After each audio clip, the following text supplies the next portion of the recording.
Buenas tardes, buenos días. Buenas, buenas.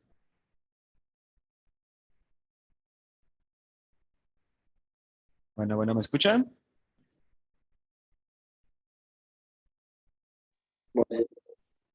Sí, Ok, sí, profe. ok, perfecto. Pues bueno, vamos a, ya tienen dos tareas, bueno, ya les marqué sus dos tareas, tienen una tarea pendiente, que es el de las redes sociales y las guerras de independencia, y es para el viernes, ¿no? Si no me equivoco. Sí, si no me equivoco es para el viernes. Y pues bueno, vamos a dejar el tema de las guerras de independencia a un lado y vamos a seguir hablando de qué es lo que ocurre en México cuando la guerra acaba. Y eso es justo de lo que vamos a hablar hoy.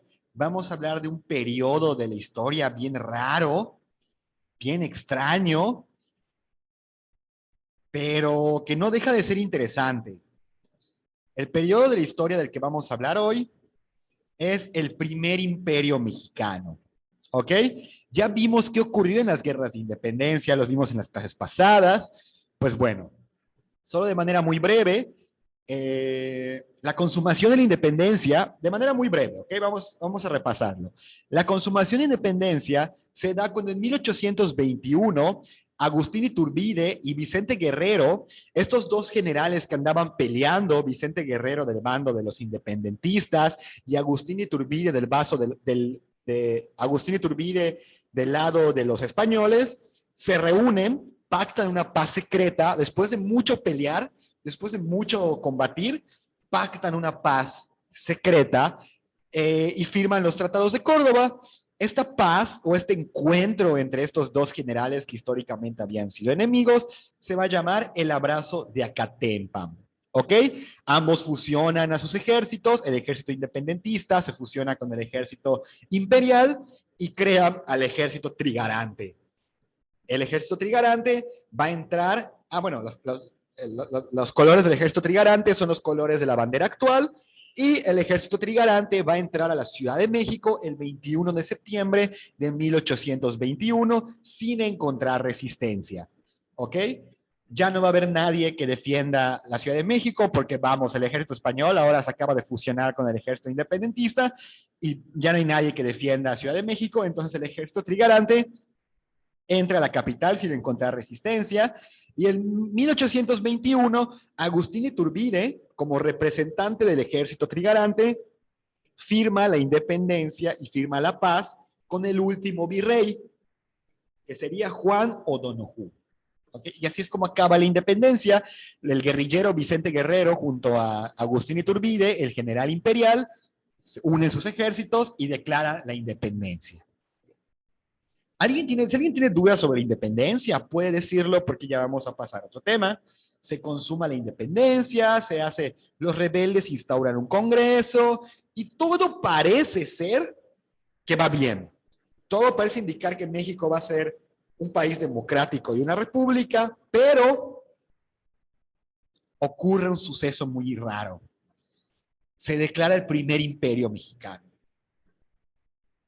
Después de que acaba la guerra, surgen dos bandos, ¿ok? Los liberales y los conservadores. Lo vamos a ver más adelante. Ahorita no es tan importante. Cuando veamos a Benito Juárez, vamos a ver que los liberales y los conservadores estaban peleando en guerra civil. De manera muy general lo voy a explicar, pero todavía no es importante. Cuando veamos a Benito Juárez, ya vamos a definir quiénes eran los liberales y quiénes eran los conservadores. Los liberales los conservadores sugerían que México debía conservar la monarquía española. Decían que México debía ser una monarquía, que un monarca debía gobernar y que debíamos conservar el sistema anterior, todo lo que es el sistema de castas, el sistema monárquico, el poder de la iglesia. Eso pensaban los conservadores, conservar lo que los españoles habían traído. Los liberales dicen, no, tenemos que hacer una república, tenemos que tener democracia, la iglesia se tiene que separar de la política. Y estas ideas entre liberales y conservadores nos van a llevar a guerra civil. Pero todavía, lo único que quiero que tomen en cuenta es que van a aparecer en este momento de la historia. Y Agustín de Iturbide, damas y caballeros, Agustín de Iturbide se nombra jefe del Imperio Mexicano en 1822. Es nombrado emperador el emperador Agustín I en la Catedral de México. Así como lo oyen, así como un rey europeo, México tendría un emperador y seríamos un imperio. De hecho, miren este cuadro. En este cuadro podemos ver a Agustín de Iturbide siendo coronado en la Catedral de México. Él es Hércules y ella es la diosa Atenas. Ella no sé quién sea. Entonces, si a alguien se le ocurre quién podría ser, pues pueden escribirlo en el chat. Pero miren, tal cual como si fuera un emperador europeo. Es más, el águila de la bandera, eso es algo que muy poca gente sabe. El águila de la bandera fue el símbolo de Agustín de Iturbide. Agustín de Iturbide es el que diseña el águila de la bandera y lo utiliza como águila, como escudo oficial. De hecho, miren, el águila imperial tiene el escudo del Imperio Mexicano y no está devorando a la serpiente. Es más, les voy a dar otro dato que muy poca gente sabe. El escudo del primer imperio mexicano está esculpido en la Catedral de Mérida. Si ustedes tienen chance de un día ir a la catedral, ir al centro, miren la fachada de nuestra catedral aquí en Yucatán y en la fachada está esta águila, el águila de Iturbide.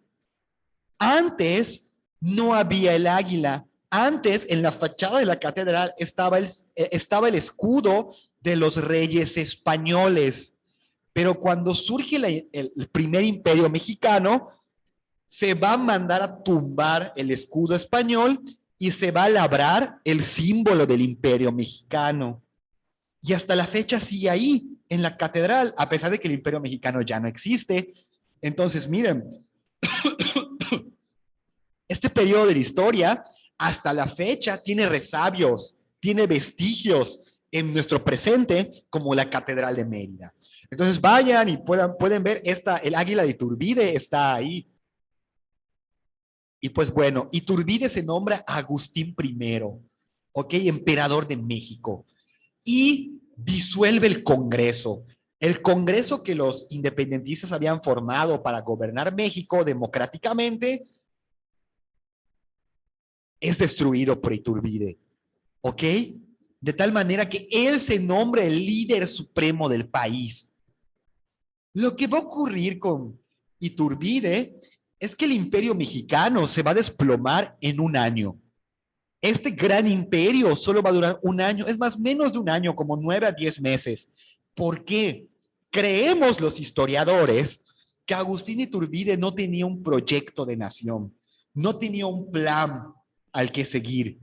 Entonces fue improvisando y con el paso del tiempo fue perdiendo gente hasta que al final lo expulsan, ¿ok? Lo destierran de México. Este es la extensión del imperio de Iturbide. El imperio de Iturbide abarcaba desde California, todo lo que es Texas, hasta casi Panamá, en Centroamérica. Todo lo que eran los territorios del reino de Guatemala, antes de que la independencia de México, pasan a formar parte de México. Esta es la extensión territorial más larga del país. O sea, nunca antes hemos tenido un país tan grande como en el primer imperio.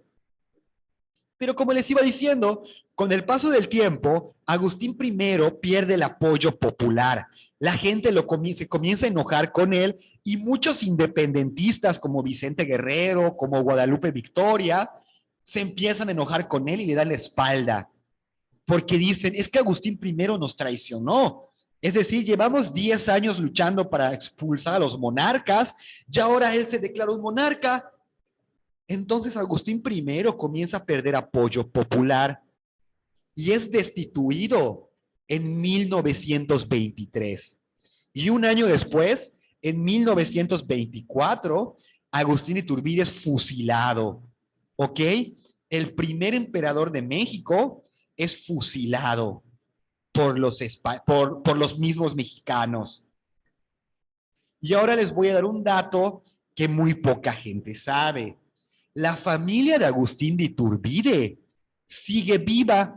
Los descendientes de Agustín I siguen vivos y ahora viven en Australia.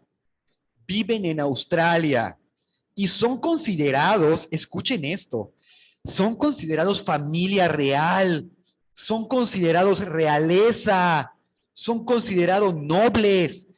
En Australia ellos se consideran herederos del Imperio Mexicano. O sea que si algún día el Imperio Mexicano regresa, ellos pueden o creen que tienen el derecho de reclamar la corona. Ellos son considerados en Australia familia real. Los tratan como si fueran nobles, como si fueran tal cual, como descendientes de un rey. Y es más, la familia de Agustín de Iturbide hasta la fecha le exige dinero al gobierno mexicano. Pide que el gobierno mexicano le pague dinero, porque dicen, somos descendientes del emperador, entonces ustedes, el gobierno, deberían pagar, deberían mantenernos a nosotros. Hasta la fecha, la familia de Agustín Iturbide sigue reclamando el poder, el gobierno y que se les pague dinero. Por supuesto, el gobierno de México no les da ni un peso, no les dan ni un peso. Es más, la familia de Agustín Iturbide no puede venir a México. ¿Por qué? Porque en México los títulos nobiliarios, que es como se le llama a estos títulos de rey, reina, princesa y todo, están prohibidos. Aquí en México, si llega un rey, si un rey, una reina, una princesa, un conde, un marqués, alguien de la realeza pisa México, el gobierno de México te desconoce.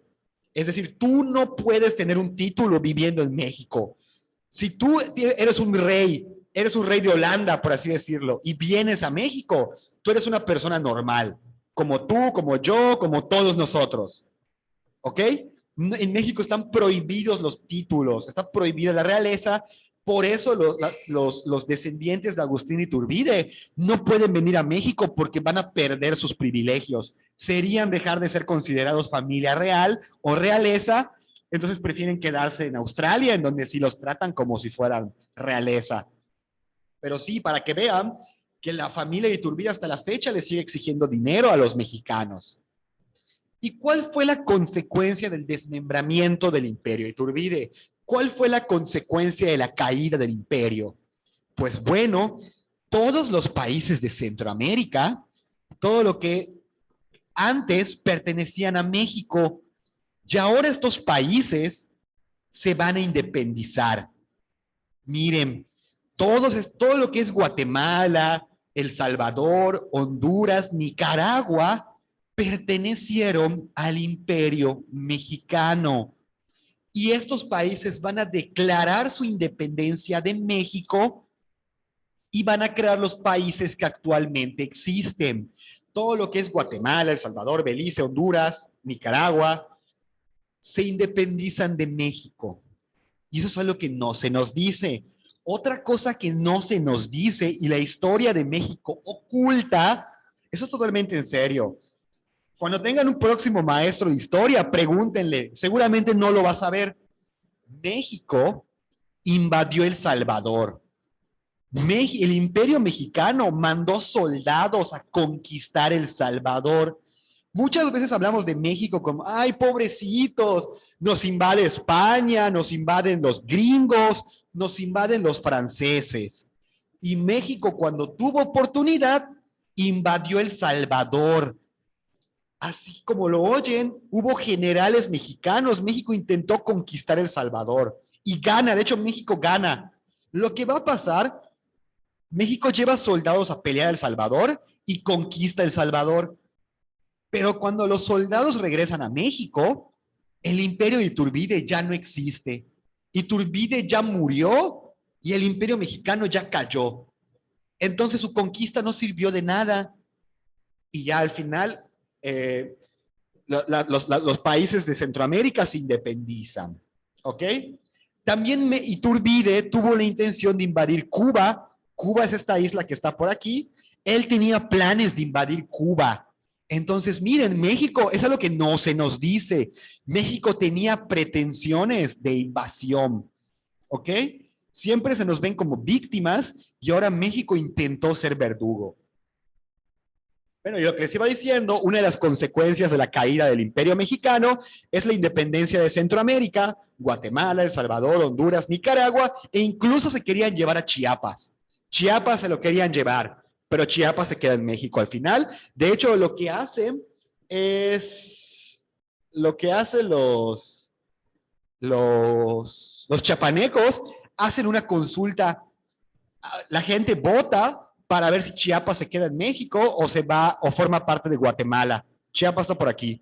Y al final Guatemala se queda con, Chiapas se queda en México.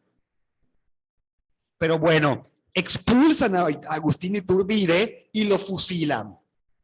Y ahora va a venir la primera república, ¿ok?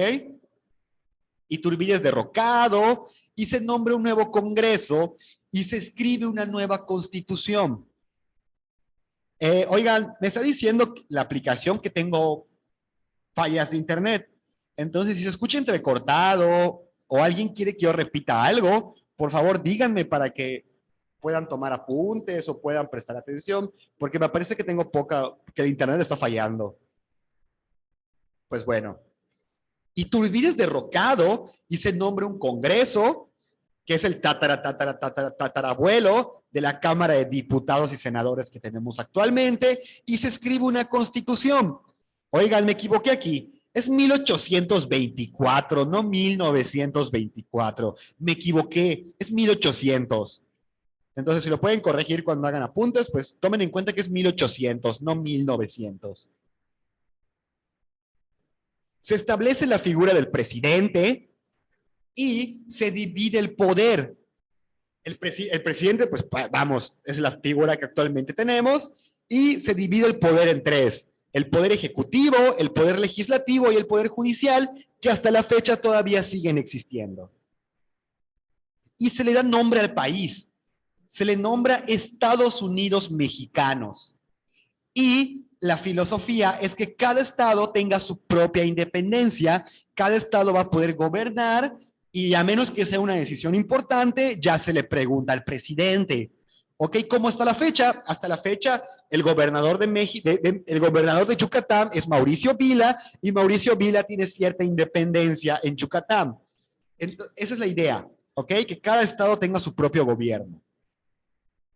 El primer presidente de México, damas y caballeros, sería Guadalupe Victoria. ¿Recuerdan a Guadalupe Victoria? Este independentista que luchó por la independencia, que hizo hazañas tan grandes, que vivió en el monte escondido.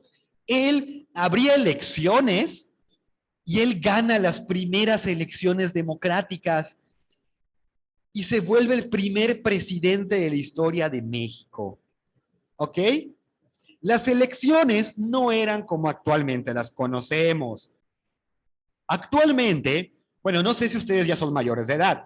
Ya debe haber uno o dos que ya son mayores de edad, ¿no? Pero bueno, cuando ustedes voten, van a dar cuenta de que ustedes les van a dar su INE y cuando vayan a votar, ustedes van a las casillas, votan, se suman todos los votos y se elija el presidente. Antes no era así. Antes, cada estado emitía un voto. Tenían a los candidatos y cada estado votaba una vez. Es decir, sí, si habían 19 estados, entonces iban a haber 19 votos. Y así es como se elegía el presidente. Los estados son los que votaban, no las personas. Y miren qué bonito, tenemos democracia, tenemos al primer presidente, tenemos la primera constitución, los poderes se están dividiendo, parece que se están poniendo las bases del México actual, ¿no es así? Pero lo que vendría a continuación es un caos total. Lo que cuando Guadalupe Victoria baja de la presidencia, se acaba su presidencia, comienza un caos total en donde empieza a haber un montón de presidentes. Hay presidentes que gobiernan unos meses y luego se van. Hay presidentes a los que los matan, presidentes a los que los traicionan. Hay fraude electoral. Hay fraude electoral. El primer fraude electoral de la historia de México se da después de este año. ¿Y saben a quién le hacen el primer fraude electoral? A Vicente Guerrero. ¿Recuerdan a Vicente Guerrero, el negro guerrero, el independentista que estaba luchando contra los españoles? Le hacen un fraude electoral, así como lo oyen. Y va a venir un caos. México tiene una tradición de fraudes electorales muy larga. Bueno, ¿ustedes de qué año nacieron? ¿2003? ¿2004?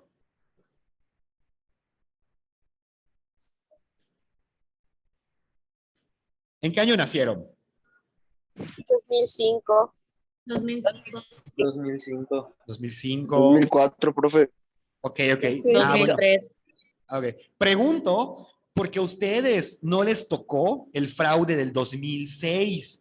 En el 2006 hubo fraude electoral. Han habido dos grandes fraudes electorales en la historia moderna de México. El fraude del 2006 que le hicieron a López Obrador. Al presidente actual le hicieron fraude electoral. De hecho, y fue un caos. Pregúntenle a sus papás. López Obrador mandó a tomar las calles del Zócalo, del centro de México, por meses. Hubo manifestaciones que duraron meses, no días, meses. O sea, literalmente las calles del centro estaban abarrotadas de gente protestando por el fraude electoral de López Obrador. Le hicieron a López Obrador el fraude, no le quisieron dar la presidencia. Y el gobierno mexicano se negó a volver a contar. Lo que estaban pidiendo los protestantes era que se volviera a contar las boletas y el gobierno mexicano no quiso. Y es uno de los fraudes electorales más recordados. O sea, eso fue en el 2006. Hasta el 2018 López Obrador gana la presidencia. O sea, imagínense. Pero ese fue uno. A ustedes no les tocó, son muy jóvenes, pero pregúntenle a sus papás. El otro fraude electoral fue en 1988. Ese yo no lo viví, pero pregúntenle a sus papás o a sus abuelos. En 1988 estaba ganando, el candidato que estaba ganando se llamaba Cuauhtémoc Cárdenas. Ese era el nombre del candidato. Él iba ganando. Entonces se fue la luz. En pleno, mientras el gobierno estaba contando los votos, se fue la luz. Y estuvo 4 horas, estuvimos sin luz. Y cuando la luz regresó, el candidato que iba ganando, ahora iba en segundo lugar, sin explicación. Y al final se contaron las boletas y Cuauhtémoc Cárdenas perdió. Él no ganó las elecciones y todos dicen que fue un fraude, porque ¿cómo es posible que él iba ganando y de casualidad se fue la luz? Y cuando se empezaron a contar de nuevo, ya estaba perdiendo. Esos son los dos grandes fraudes electorales que han habido en la historia moderna, el del 2006 y el de 1988. Y miren, eso no es nuevo. Desde el siglo XIX ya existían los fraudes electorales. Ya Vicente Guerrero le hicieron fraude electoral. Este caos total, porque hay muertes, hay traiciones, hay conspiraciones, todos quieren tener la presidencia y va a permitir que ascienda al poder un personaje muy polémico. Un personaje muy polémico llamado Antonio López de Santa Anna. Y López de Santa Anna va a iniciar una dictadura, ¿ok? Va a iniciar una dictadura y este señor nos va a llevar a la guerra de Texas, a la independencia de Yucatán, las dos independencias de Yucatán, la guerra de los pasteles, la guerra contra Estados Unidos. Y ahorita lo vamos a ver. Nos queda chance, nos quedan 10 minutos, nos queda chance de ver a Antonio López de Santa Anna. Permítanme un segundo.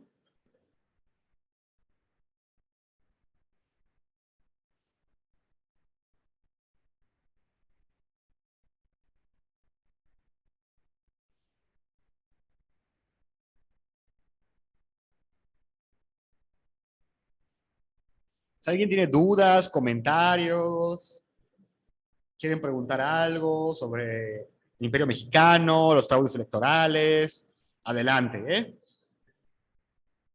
Permítanme un segundo.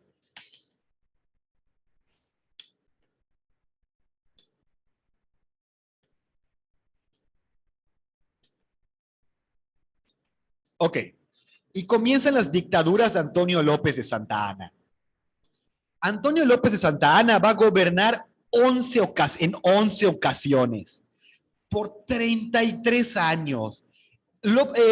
Antonio López de Santa Anna no gobierna de corrido, no es como Porfirio Díaz que gobierna 30 años de corrido. Antonio López de Santa Anna va a ganar la presidencia, luego la deja, luego vuelve a subir, lo derrocan, vuelve a subir, renuncia, vuelve a subir, lo destierran y así 11 veces. Así 11, él era un dictador, ¿ok? En total, esas 11 presidencias suman 33 años.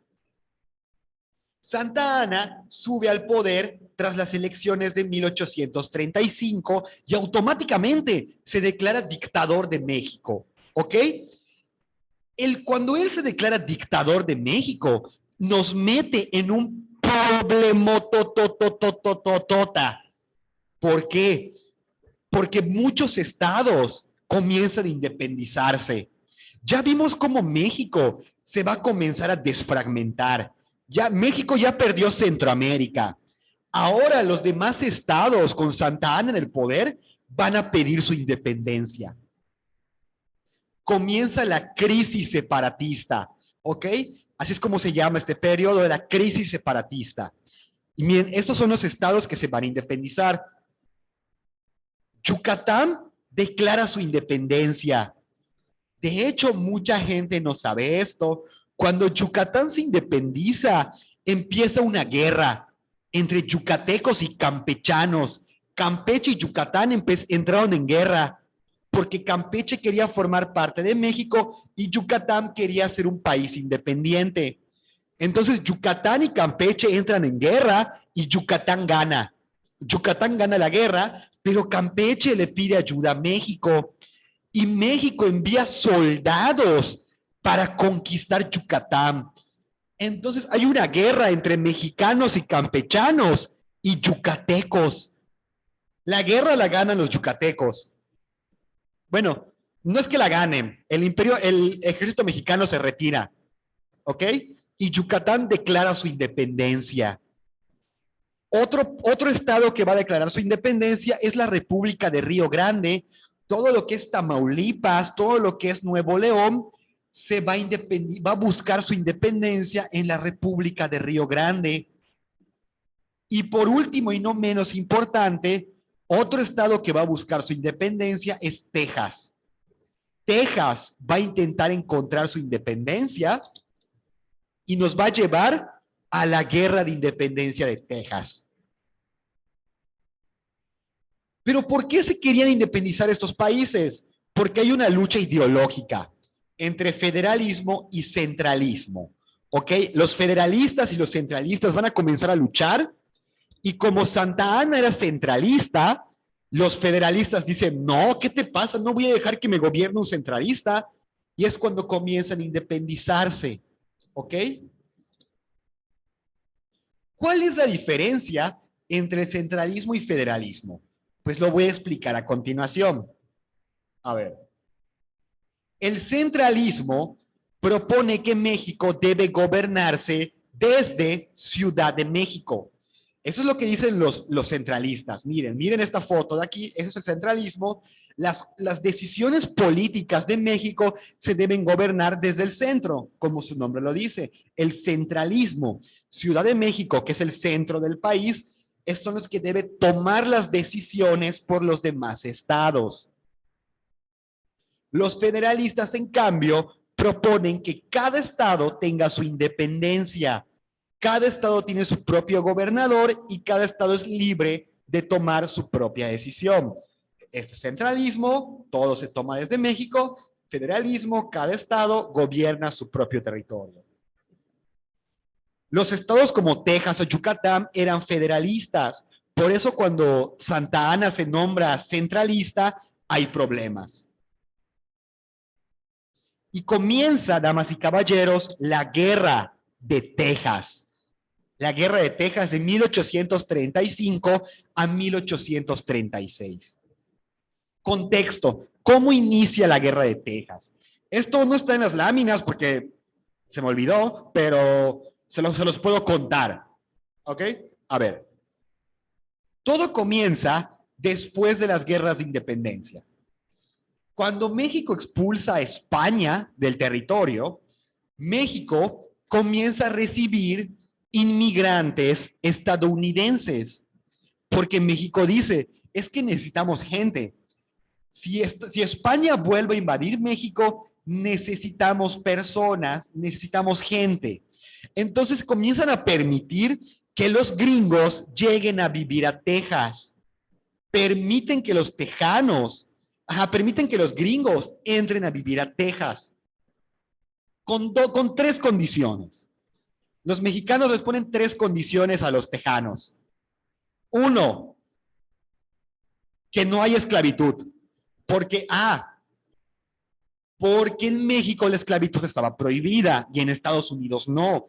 En Estados Unidos la prohibición todavía sigue, la esclavitud sigue vigente en este periodo, ¿ok? En este periodo de la historia, todavía Estados Unidos tiene esclavitud. Y México dice, puedes venir a vivir acá, pero no puedes traer a tus esclavos, no pueden ser esclavos. Tienes que convertirte al catolicismo, porque México es un país católico. De hecho, es el segundo país con más católicos en el mundo, y Estados Unidos es un país de cristianos evangélicos. Los cristianos evangélicos son todo lo que tiene que ver con los testigos de Jehová, los mormones, los pentecosteses. Son todos los cristianos que no reconocen al Papa como supremo líder de la iglesia. Esa es la principal diferencia entre el catolicismo, el cristianismo católico y el cristianismo evangélico. Los católicos creen que el Papa es la máxima representación de la iglesia y los cristianos evangélicos no. Los cristianos católicos creen en el culto a la Virgen María y los evangélicos no. Los católicos creen en los santos y los evangélicos no. Entonces, los mexicanos le exigen a los gringos convertirse al catolicismo, abolir la esclavitud y reconocer al gobierno mexicano. ¿Ok? El gobierno mexicano va a ser tu gobierno. Los gringos rechazan todo. Bueno, los tejanos rechazan todo. No abolen la esclavitud, no se convierten al catolicismo y no reconocen a México. Tanto es el problema. De hecho, había más gringos viviendo en Texas que mexicanos, que llega un momento en donde los tejanos eran mayoría. Los gringos tejanos había más gringos tejanos que mexicanos. Y Texas le pertenecía a México. Entonces los tejanos escriben una constitución. Ya están queriendo comenzar a independizarse. México intenta contrarrestar el poder de Texas, pero no puede. ¿Por qué? Porque los tejanos gringos son muchos y tienen mucho dinero. Este fue un error que tuvo México. México era tan bueno que le dijo a los gringos, si vienes a colonizar Texas, te regalo tierras y te regalo dinero. Y los gringos dijeron, pues está perfecto. Entonces, en 1833, los tejanos ya son muchos y tienen dinero. Porque como tienen tierras y tienen dinero que el gobierno mexicano les dio, tienen mucho poder. De tal modo que pueden comprar armas, pueden pagarle a un ejército, pueden financiar su propia guerra a costa del dinero del gobierno mexicano. ¿Ok? Y en 1835, tras el ascenso de Santa Anna al poder y tras centralizar la presidencia, es decir, cuando Santa Anna se declara dictador, Texas declara su independencia. Texas dice, yo no voy a tener un gobierno centralista, no voy a tener un dictador, me independizo. Los tejanos, al mando de Stephen Austin, comienzan a tomar pueblos. Se crea un grupo de rebeldes y comienzan a tomar pueblos. Sí, sí, aquí me quedé. Sí. Los tejanos crean un ejército de independentistas y comienzan a tomar pueblos, comienzan a conquistar. Entonces Santa Anna, al enterarse de esto, manda tropas a luchar a Texas. De hecho, él mismo, Santa Anna mismo, manda tropas para luchar en Texas. ¿Ok? Él comanda una expedición mexicana del ejército mexicano para luchar contra los independentistas de Texas. Y Santa Anna se enfrenta al general Samuel Houston.